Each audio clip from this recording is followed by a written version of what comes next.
आला रामाला घेऊन आला, एवढा मोठा समुद्र तुम्हाला वाटलं म्हणजे आडवा आहे, त्या समुद्रावर सुद्धा आपण बांधलेला आहे. राम माझा कुलकर्म लक्ष्मण वगैरे इंद्रजी तापन तुम्हाला योगते स्वप्न व्यास पूर्ण देखी आले त्यानंतर म्हणले गुणानं आले नाही, कोणी स्वागत केलं नाही, मारामारी करीत आले म्हणले. बऱ्याच राक्षसांचा काटा काढा, इंद्रजित लक्ष्मणानं मारला, कुंभकर्ण रामप्रभूनं मारला, तुमच्यावर सुद्धा बाण त्या ठिकाणी रामप्रभू सोडू लागले. अशा प्रकारचं स्वप्न मी आहे शिरे भूमीवरील वळते श्रीराम बाणधारी सांगता फुलले मंदोदरी शंकरी पती शोके उडवलं म्हणजे तुमच्या सुद्धा मुंडके उडवले रामप्रभूनं.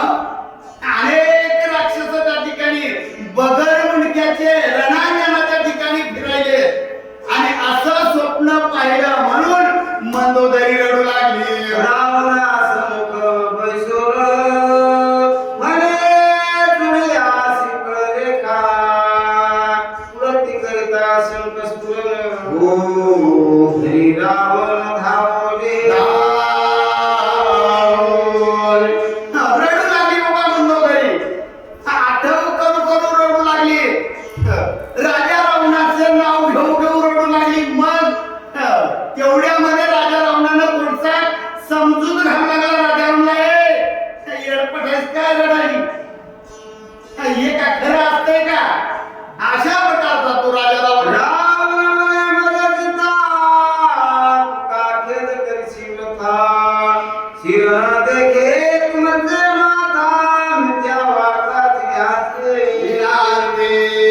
रडू नको, मला स्वप्न खरं नसतंय माझ्या शरीरावर मुंडके आहेत ना, मग नाही म्हणून काय रडायले? नसलेल्या गोष्टीचा खेद करीत बसू नको. अशा प्रकारची समजूत राजा रावण घालू लागला. रावणे पोटास धरून प्रियसी करी समाधान ये म्हणे मित्यानवे स्वप्न आणि विघ्नाने वार समजूत घातली म्हणजे राजा रावणानं. बस काही होत नसतंय. समजूत घातल्याच्या नंतर मंदोदरी म्हणू लागली, नाही म्हणली मालक, कधीच स्वप्न पडत नाही, हे स्वप्न खोटं नाहीच. अशा प्रकारचे ठाम विश्वास मंदोदरीला वाटू लागला. ठेवून या माथा मंदोदरी म्हणे लंकानाथा अशोकवने ठेविता सीता कुळाचे घाता ते करीला. कशी तरी समजून घातली बसले.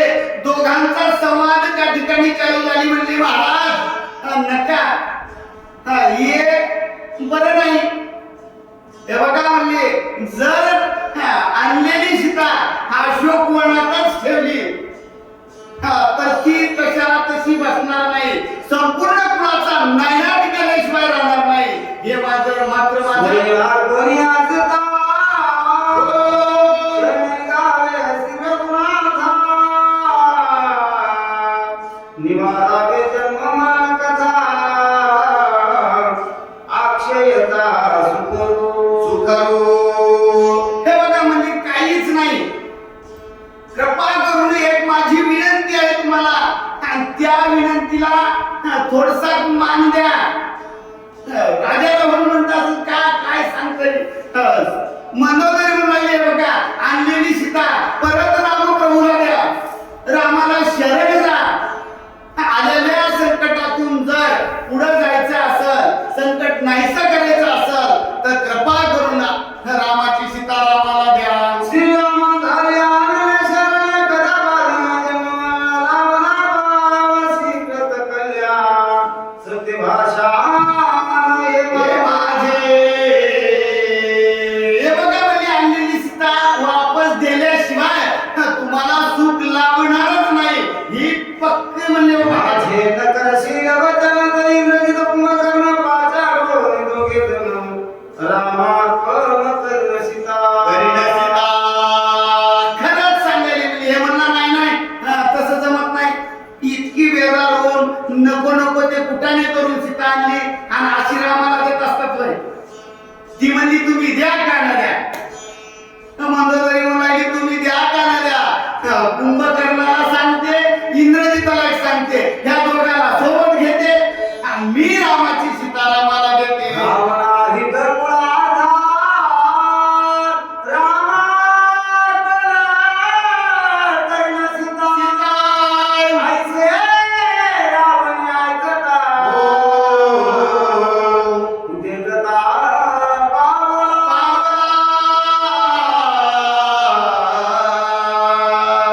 कुंभकर्ण इंद्रजिताला घेऊन जाईल, रामाला अर्पण करेल. एवढं ऐकल्याच्या नंतर नातराय सांगतात गपचीप बसला. उद्योगी म्हणजे नाराज होऊन राजा रावण बसलेला आहे. मंदोदरीचे वचन सर्वस्वमानी कुंभकर्ण वचनाधीन रामार्पण करील सीता. नाराज बसलेला राजा रावण मनामध्ये विचार करू लागला, खरं बी आहे मला ही सांगायली का ही म्हणाली नाही हे करते ते करू शकते. त्याचं कारण म्हणला हा कुंभकर्ण सगळं मंदोदरीचं ऐकतंय. आणि इंद्रजित मंदोदरीच्या आधी नाही म्हणला. जे मंदोदरी म्हणेल तीच पूर्व दिशा इंद्रजिताची आहे. काही सांगता येत नाही बाबा. ही जाईल रामाची सीता रामाला देईल, कसं करावं काय नाही म्हणून विचार करत बसा.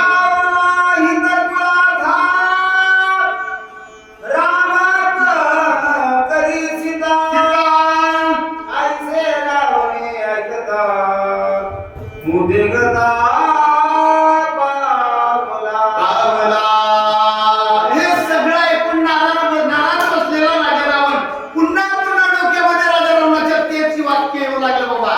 काय वाक्य होतं? कुंभकर्णाला आणि इंद्रजिताला घेऊन मी रामाची सीता देते म्हणजे देते. हे मंदोदरी बोललेलं हे वाक्य आठवून त्या ठिकाणी रावण नाराज त्या ठिकाणी बसलेला आहे. मंदोदरीचे वचन सर्वस्वमानी कुंभकर्ण इंद्रजित वचनाधीन रामार्पण करील सीता.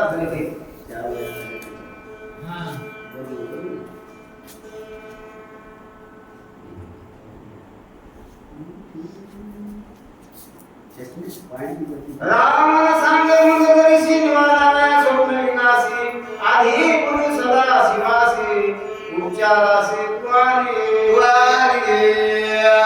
आता इतकं झाल्याच्या नंतर नाराज बसलेला राजा रावण म्हणला काहीतरी समजूत घालावं लागते म्हणून समजूत त्या ठिकाणी मंदोदरीची घालावं लागला. राजा रावण हे बघ म्हणला दुष्ट स्वप्न पाहिलं ना आपण काय करू म्हणला एकदा आराधना करू महादेवाची. महादेवाला त्या ठिकाणी आपण पूजा विधान महादेवाची करू. त्याच्यामुळं तुझं पडलेलं स्वप्न खरं होणार नाही. अशा प्रकारचा राजा रावण म्हणू लागला. आहे गोवानी गांगना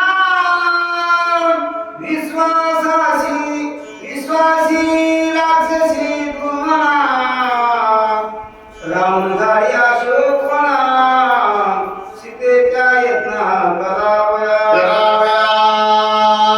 आता म्हणजे राजा रावणाला खरंच त्या ठिकाणी काय वाटू लागलं नक्की मंदोदरी रामाची सीता अर्पण करते. आपल्या महागारी जाऊन केल्यावर काय करतात म्हणा येणं बोला येणं आपल्याच बटन आपलेच जात काय म्हणा. मग राजा रावणाने एक युक्ती केली म्हणले काही राजा रावणाच्या मर्जीतले लोक सीतेची पाळत करण्यासाठी ठेवले. अशोक वनामध्ये जा मंदोदरी आल्याच्या नंतर कोणी जर आलं तर मला लवकरात लवकर कळवा. अशा प्रकारचा राजा रावणाने हुकूम बजावला. इंद्रजित आत्मा कुंभकर्ण मंदोदरी का विभीषण याचे निगोरे सीता आपण सर्व कादान सोडावे. काय म्हणू लागला राजा रावण? राजा रावण म्हणू लागला जा तुम्ही सीतेचं राखण करा. आणि सीतेचं राखण करत असताना जर कोणी आलं म्हणला आमच्याच घरचे हो दुसऱ्याचं तर कोणी ऐकतच नाही. आमच्याच घरचं जर कुंभकर्ण आला म्हणला इंद्रजित आला नवे नवे मंदोदरी खूप जरी आली आणि ते म्हणला की सोडून द्या सीतेला तर तुम्ही काय करा मला सोडायचं नाही अजिबात. एवढा माझा हुकूम आहे. अशा प्रकारचं राजा रावणाने बजावलं. अशोक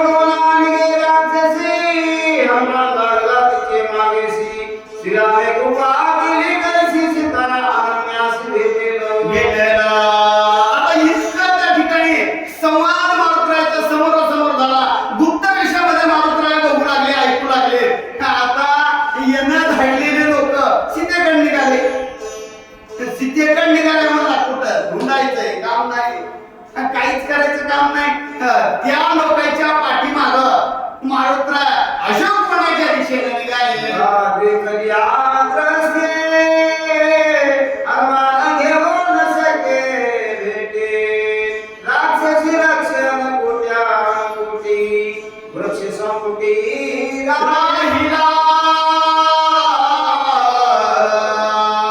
गेला म्हणजे मारुतराय त्या राक्षसांच्या मागे अशोक वनापर्यंत गेला. ज्या ठिकाणी सीता आहे त्या ठिकाणी ते राक्षस गेले. मारुतरायानं लांबून सीता पाहिली म्हणजे सीता, पण सीतेसोबत संवाद करू शकले नाही मारुतराय. एवढे राक्षस लोक आणि त्यांच्या समोरासमोर सीतेला कसं बोलावं? नाही म्हणले. पाहिलं पण बोलू शकले नाही. कोणाला सांगायला? ब्रह्मदेवानं ब्रह्मलिखित लिहून दिलेलं लक्ष्मणजी वाचू लागले, रामप्रभू ऐकू लागले. अशा प्रकारचा त्या ठिकाणी सीतेसोबत संवाद न झालेला सुद्धा ब्रह्मदेवाने लिहिलेला आहे. एकांती भेटावया सीतेसी अमावृत वृक्षावासे. तेथे सीते स्थिती कैसी वृक्ष बलिसी रामस्मरण. थांबले म्हणले मारुतराय एका वृक्षावर. आता प्रतीक्षा होती एकांताची. सगळे लोक झोपा आणि मग त्या ठिकाणी सीतेसोबत संवाद हो. अशा प्रकारची त्या ठिकाणी मनामध्ये खंत होती मारुतरायाच्या. म्हणून ती एकांत कधी भेटल अशा प्रकारची उत्सुकता मारुतरायाला लागली. अशोक वनीचे पाषाण उन्मलता प्रचित्रण अवधी करती रामस्मरण.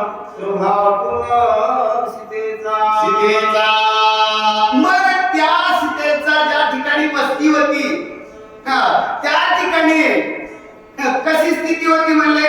त्या ठिकाणचे झाड कसे होते, त्या ठिकाणी दगड कसे होते, सगळे बदलून घेतले म्हणले.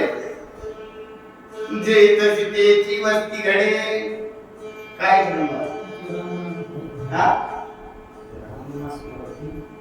ते राम नाम स्मरती झाडे. ज्या ठिकाणी सीता होती त्या ठिकाणी म्हणले झाड राम नाम स्मरण करीत होते, त्या ठिकाणचे दगड राम नाम स्मरण करीत होते. अशा प्रकारची स्थिती त्या जागेची झाली. जागृती स्वप्न सूर्यात तुर्या सुसुप्ती हनुमान शोधिता सीता सती.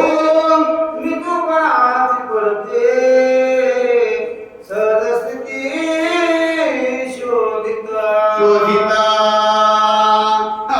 आता म्हणले नातराचा लागले ज्यावेळेस सीतेला शोधू लागले मारुतराय, त्यावेळेस म्हणजे निर्विकल्प त्या ठिकाणी मी तू पण नाहीसा करून मारुतराय सीतेचा शोध घेऊन आले. सीता स्वरूप सिद्धी ऐकून आनंद शोधक शक्ती सुखावनी शिरगुपती नयनास्रवती स्वानंदे. मग सीतेची स्थिती कशी होती म्हणले?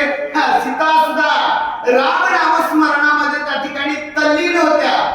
देव भान विसरून राम नाम स्मरण करीत सीता झाडाच्या खाली बसलेली होती. नवे दिलना अश्रु जीवन पूर्णानंद अभिषेकचा हनुमंता श्री रघुनंदन संतोष न करीत असे. नवे दिलना अश्रु जीवन पूर्णानंदे अभिषेकचा हनुमंता श्री रघुनंदन संतोष न करीत असे. मग हे ज्यावेळेस लक्ष्मणजी सांगू लागले ब्रह्मपत्र, त्यावेळेस रामप्रभू ऐकून आले. मारुतराय डोळ्यातून अश्रू त्या ठिकाणी वाहू लागले मारुतरायाच्या. अशा स्थितीमध्ये ब्रह्मपत्र वाचन चालू आहे. धन्य सीतेचे मनोरथा नित्य श्रीराम यावत. धन्य हनुमंताचे जीवित सेवाव्रत श्रीरामे नातराय वर्णन करू लागले. म्हणले धन्य कोणाला म्हणले? मारुतरायाला सुद्धा आणि सीतेला सुद्धा त्या ठिकाणी नातराय धन्य. ब्रह्मयाचे लिखित आदि वसंते परमार्थ श्रवणात श्री रघुनाथ स्वयं तुलत स्वानंदे. असं ब्रह्मलिखित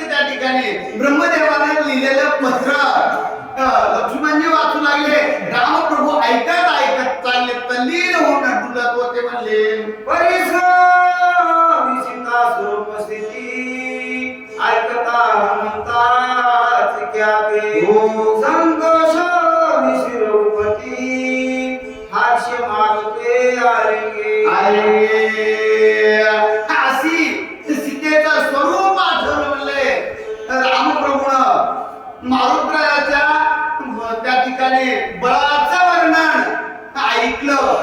त्या दोन्ही गोष्टीमुळं रामप्रभूला त्या ठिकाणी आनंद झाला आणि आनंदाच्या भरामध्ये मारुतरायाला आलिंगन देऊ लागले. योगा पडले आलिंगन कुंडलावर कुंडले मौन एका जनार्दना शरण रामायण रम्य रामे दोघांची भेट होती म्हणले आणि दोघांच्या भेटीमध्ये तल्लीन असलेले दोन्ही सुद्धा देवाण विसरून त्या ठिकाणी एकमेकाची भेट घेऊ लागले. नाथराय जनार्दन स्वामीला शरण जाऊन सांगू लागले. इथपर्यंत त्या ठिकाणी या अध्यायामध्ये कथा आली. आता पुढे सुद्धा नाथराय म्हणजे खूप रम्य असं रामायण आहे. श्रीराम विश्रांती हनुमंती हनुमंता श्रीराम विश्रांती बढ़ती आनंद प्रीति आगमसिते श्रुति शास्त्र